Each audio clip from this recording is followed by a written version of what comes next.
I'm Corinne, and welcome to Goodbye Gluten, where saying goodbye to gluten does not mean saying goodbye to great food and great taste. So please like this video, share it with friends, and subscribe to our channel. So today we are winging it with leftovers again. Let's see what we have in the refrigerator and what we can come up with. All right, let's see what we have in here. It is looking a little bare. We have some green beans and some corn, so we'll set those out. We have, some beef gravy, some mashed potatoes, yum. Let's see, we've got leftover rice, refried beans, got some roast beef. Oh, we're gonna make roast beef stew. Let's see what else we have. We've got beets, but those don't go in the soup very well. Turn your soup red. So if we're gonna do soup, let's also pull an onion out and some carrots and celery. Let's get to it. And then from our pantry, we'll get some potatoes, some additional potatoes, as well as some beef stock. So we are moving forward with our beef stew. I've diced up the celery and the carrots. I've also diced up the onion bits that we found. So you can see that little bit of onion we pulled out, chopped up to quite a bit. I'm now dicing my potatoes into somewhat bite-sized pieces. My sous chef has kindly peeled them for me. You don't have to peel your potatoes if you don't want to. I prefer to when it comes to soups and stews. Don't particularly care for having the peels sliding off and being all over in the soup, but that's personal preference.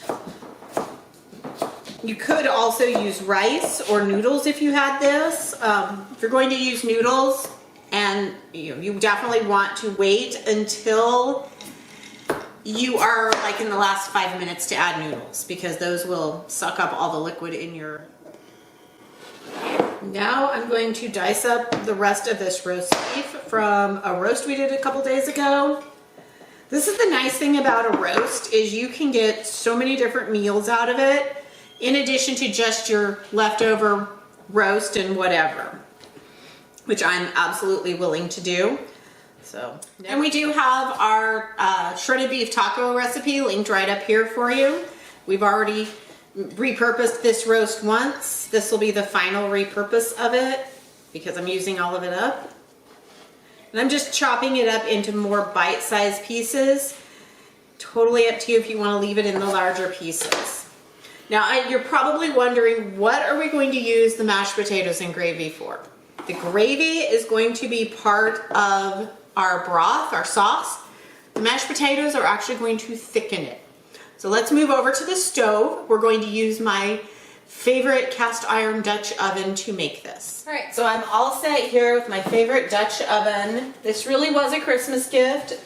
It is okay to give kitchen appliances when they are requested. I've got this on a medium-high heat, kind of a medium-ish. I'm going to add a tablespoon or so, a couple turns of the skillet, or turns of the pan of olive oil, and let that heat up. All right, the oil is hot, it's getting there. By putting my hand over here, I can kind of gauge how warm it is. My hand is up, not touching. I'm going to add in the onion. Ooh yeah, sizzle, sizzle. And you'll want either a spatula or a spoon. We're going to sweat the onion for just a few minutes to kind of cook it. Pretty much everything except for the onion, carrot, and celery are already cooked, and the potatoes, I take that back. All right, it's definitely time to add the next layer of vegetables. I can smell the onions, they're starting to brown just a tad. So I'm going to put the carrots in, the celery, and the potatoes. Let's get those everybody in. And now I'm going to add the beef stock. We're going to use about a quart.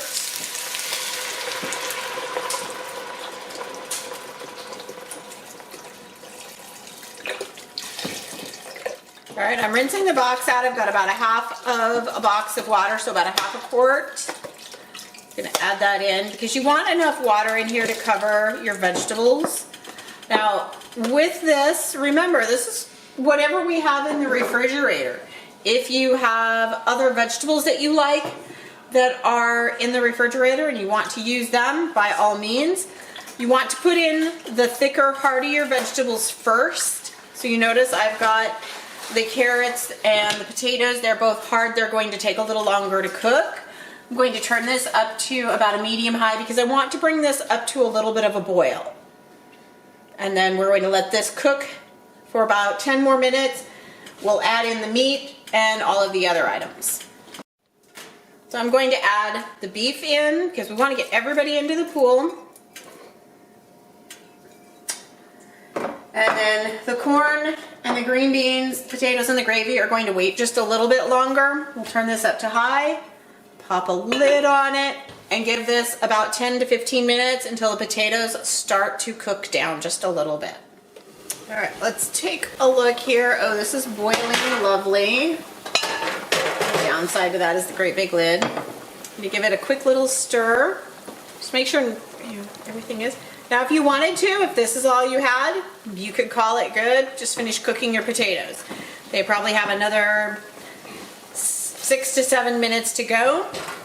But we're going to take it up a couple levels. We're going to add some corn, again, leftovers, some green beans. Can we add Tabasco? No. Joey shoots smart me down aleck with it. Cameraman is trying to add weird stuff to my food. If you wanted to add Tabasco, you could. This is the time where you want to add your seasonings. So if you do like more flavors, you could add maybe a little bit of a vinegar to add a kick. Again, not something I particularly care for. We're also going to add our mashed potatoes at this time. That's a lot. We usually don't have that many, but that's okay because this is what's going to be our thickener. So instead of adding some like flour or a roux, mashed potatoes to the rescue. And since there's no more roast beef in the fridge, you know, may as well use them up. When you're a poet and you didn't even know it. All right, so we'll just let that cook and simmer. This probably has about another 10 minutes. We want our potatoes and carrots to be at the level of doneness. And at that point, we'll check our salt and see if we need to add anything more. Probably not, since we're using beef broth. Mashed potatoes look like dumplings. Almost, yeah. You see it's already starting to come back up to a boil. I'm going to cover it but leave it cracked and then turn this down just a little bit because I still want that boil to keep cooked potatoes. And this will be about another 7 to 10 minutes. All right, it's been a few minutes. We're going to check this. It's still boiling. Give it a good stir.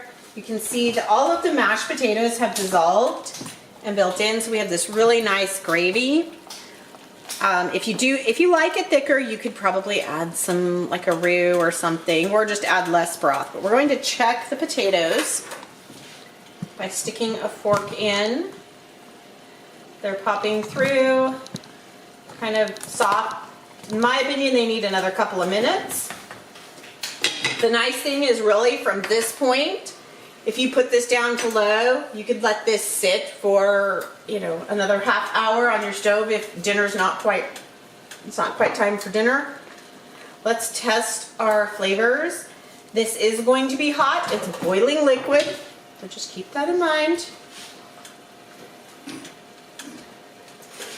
It's a truffle shuffle.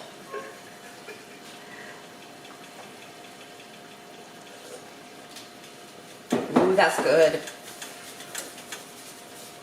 I think we need maybe a pinch of salt. Again, add what you like. I tend to like to keep it really simple, but let's see, maybe we could add a little bit of oregano. Maybe kind of like a half a teaspoon. Put that in. Ooh, that smells good. A little bit of thyme. Ooh, not that much. So about a 1/4 teaspoon of ground thyme. Give it a stir. Greg will probably add some cracked black pepper on his serving, as well as probably some Tabasco, knowing him. So this has maybe another minute or two, really. I just want to wait for the potatoes to be done. I tend to like my carrots nice and soft as well, so let's just check those. Yep, nice and soft. All right. All right, our soup is ready to go. It's looking really good. Let's ladle it up. It's still boiling hot. Look at that. Ooh, this will be so good tonight. It's cold, it's winter where we're at.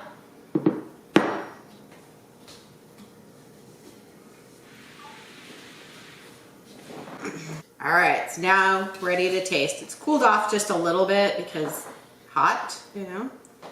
Get a little bit, I want some of that meat. Where is it at? Right there.